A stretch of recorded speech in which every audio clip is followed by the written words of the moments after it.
ರಾಷ್ಟ್ರಧ್ವನಿ ನ್ಯೂಸ್ಗೆ ಸ್ವಾಗತ. ಬೆಳಗಾವಿ ಲಿವಿಂಗ್ ರಿಲೇಶನ್ಶಿಪ್ನಲ್ಲಿದ್ದ ಯುವತಿಯನ್ನ ಬೇರೆ ಮದುವೆಯಾಗಲು ಮುಂದಾಗಿದ್ದ ಪ್ರಿಯಕರನನ್ನ ಪ್ರಶ್ನಿಸಿದ್ದಕ್ಕೆ ಯುವತಿಯನ್ನ ಹತ್ಯೆ ಮಾಡಿರುವ ಘಟನೆ ಬೆಳಕಿಗೆ ಬಂದಿದೆ.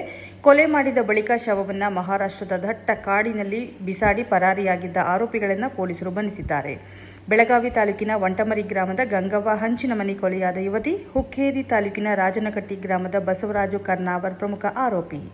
ಬಸವರಾಜ್ ತನ್ನ ತಂದೆ ಯಲ್ಲಪ್ಪ ಹಾಗೂ ಮಾವ ಲಗಮಪ್ಪ ಜೊತೆ ಸೇರಿಕೊಂಡು ಈ ಕೃತ್ಯವೆಸಗಿರುವುದಾಗಿ ತನಿಖೆಯಲ್ಲಿ ತಿಳಿದುಬಂದಿದೆ.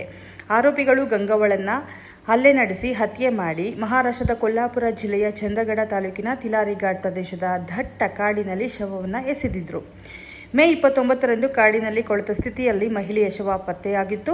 ಪ್ರಕರಣ ದಾಖಲಿಸಿಕೊಂಡ ಚಂದಗಡ ಪೊಲೀಸರು ರಸ್ತೆಯ ಸಿಸಿಟಿವಿಗಳಲ್ಲಿ ದೃಶ್ಯಗಳು ಹಾಗೂ ಟೋಲ್ಗೇಟ್ ದಾಖಲೆಗಳ ಆಧಾರದ ಮೇಲೆ ತನಿಖೆ ನಡೆಸಿದರು.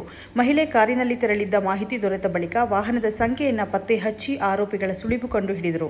ಶವಕ್ಕೆ ಮರಣೋತ್ತರ ಪರೀಕ್ಷೆ ನಡೆಸಿದ ಬಳಿಕ ಪೊಲೀಸರು ಅಂತ್ಯ ಸಂಸ್ಕಾರ ನೆರವೇರಿಸಿದರು. ಬಳಿಕ ಸತತ ತನಿಖೆ ನಡೆಸಿ ಬಸವರಾಜ್ ಸೇರಿದಂತೆ 3 ಆರೋಪಿಗಳನ್ನು ಬಂಧಿಸಿ ಮುಂದಿನ ಕ್ರಮ ಕೈಗೊಂಡಿದ್ದಾರೆ. ಕ್ಷಣ ಕ್ಷಣ ಮಾಹಿತಿಗಾಗಿ ವೀಕ್ಷಿಸಿ ರಾಷ್ಟ್ರಧ್ವನಿ ನ್ಯೂಸ್ ಕನ್ನಡ.